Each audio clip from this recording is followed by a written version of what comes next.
Hello everyone and welcome back to Always Watching. Today I'm continuing my coverage of the Tribeca Film Festival with the documentary The Rose, Come Back to Me.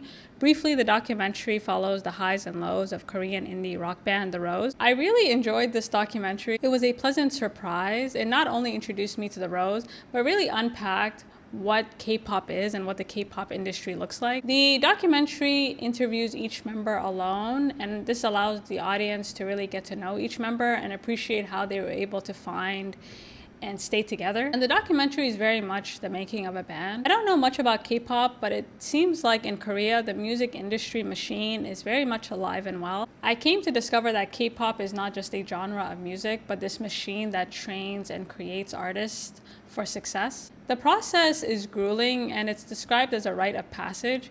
Even if you do make it, even if you are signed, even if you do audition and train, you're not guaranteed to be placed in a group. And from what it looks like, the Korean music industry, as well as the movie industry from what I've seen, the industry is very unforgiving and the audience is even more unforgiving, to the point where if you are caught doing something that is culturally inappropriate, people can be driven to suicide. The music industry in Korea, as well as every other country in the world, really spend a great deal of resources trying to find the one. However, knowing what we know now, when you peer behind the curtain, you come to discover that a lot of the talent selected for stardom usually has less to do with talent and more with their willingness to follow instruction and draw within the lines. And The Rose is one of the few bands that was actually able to successfully sue a label in Korea, which really shows you how much power a lot of these companies and labels have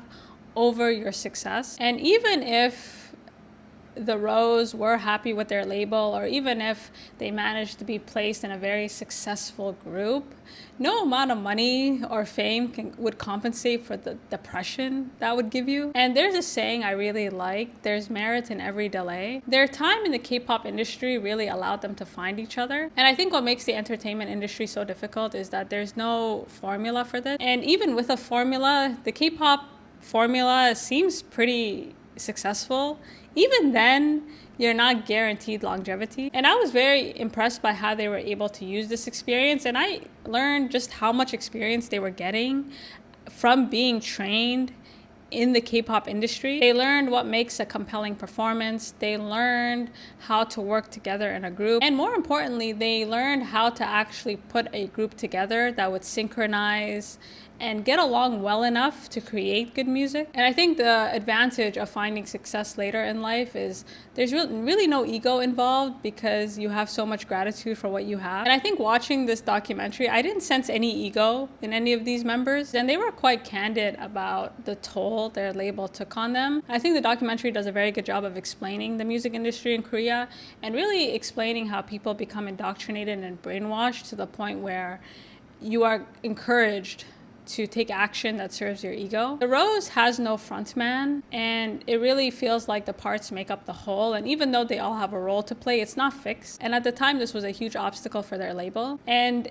watching this documentary, I kept thinking, if it wasn't for streaming, the likelihood of The Rose being as successful as they are would be slim to none, because they found an audience internationally, and this enabled them to find support elsewhere. And I think streaming has its ups and downs, but one of the most beautiful things about it is it enables listeners to explore for themselves. They don't have to settle for what's just being advertised in front of them. In America, we're slowly seeing the disintegration of the music industry machine. On one hand, this is fantastic because there's less gatekeeping. On the other hand, it's problematic because it's very difficult for audiences to sift through everything, especially when artists are making music specifically to go viral. And I think another downside is a lot of artists just don't know how to perform. When you think about your favorite musicians or actors, they really knew how to put on a show.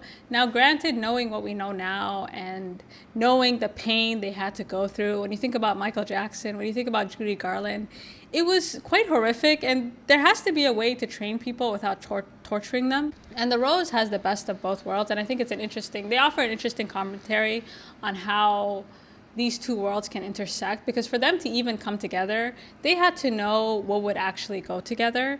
And this would not be possible without their experience in the K-pop industry. And this was a really insightful documentary. It didn't feel like a PR stunt.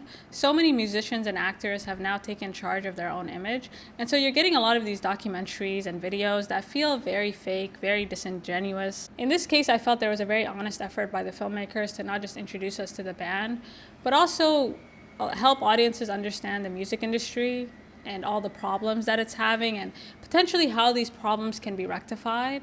And so this is I was really enjoying myself. It was such a pleasant surprise. And so if you're at the festival and you can see it, I highly recommend it. Until next time.